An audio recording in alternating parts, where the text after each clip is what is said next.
बंधुओं, मेरा नाम मोक्षदा चौधरी है और आज महिला दिवस के ऊपर मैं अपने विचार आप सभी के सामने प्रस्तुत करना चाहूँगा। नारी या स्त्री शब्द का सारा आशय माँ शब्द में निहित है। इस शब्द में संपूर्ण मानव जाति सम्मिलित है। स्त्री को सृजन शक्ति माना गया है, अर्थात स्त्री से ही मानव जाति का अस्तित्व है। इस सृजन की शक्ति को विकसित कर उसे सामाजिक, आर्थिक विश्वास, धर्म और अवसर की समानता का सुअवसर प्रदान करने को ही नारी शक्ति शक्ति का आशय है। हमारे आदि ग्रंथों में नारी के महत्व को बनाते हुए कहा गया है कि स्त्री नारेस्तु पूज्यन्ते रमन्ते तत्र देवता, अर्थात जहाँ नारी की पूजा होती है वही देवता निवास करते हैं। हमारी प्राचीन भारतीय संस्कृति में नारी की शिक्षा का बहुत प्रचार था।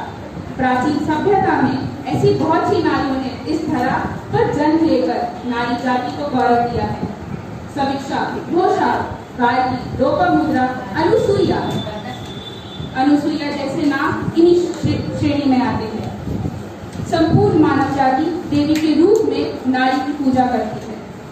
महिला सशक्तिकरण को आशय यह बस नहीं है कि महिलाओं को हर क्षेत्र में शक्तिशाली बनाया जाए, बल्कि उन्हें हर अधिकार दिलाया जाए जो कि आज समाज के पास है।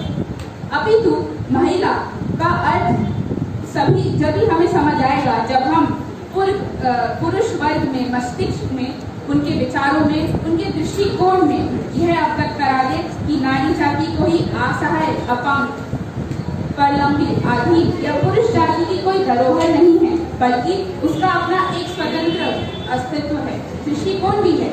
वह भी गगन की तरह अपार, समुद्र की तरह गहरी और नदी की तरह सतत निरंतर आगे बढ़ने में विश्वास करती है। नारी के बिना जीवन को सोचना असंभव है। आज के इस युग में पुरुष बेहतर या नारी बेहतर, ऐसे इन्हीं विचारों की कोई स्थान नहीं है।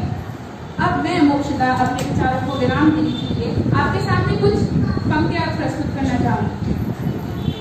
आया समय उठो तुम नारी, आया समय अब उठो तुम नारी, युग निर्माण तुम्हें करना है। आजादी की खुदी नींव में, आजादी की खुदी नींव में तुम्हें प्रगति पत्थर बढ़ना है।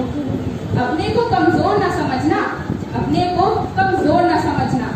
जननी हो तुम संपूर्ण जगत की, गौरव हो अपनी संस्कृति की, आहट हो तुम स्वर्णिम आगत की। तुम्हें नया इतिहास देश का अपने कर्मों से रचना है। आया समय उठो तुम नारी, आया समय अब उठो तुम नारी। धन्यवाद।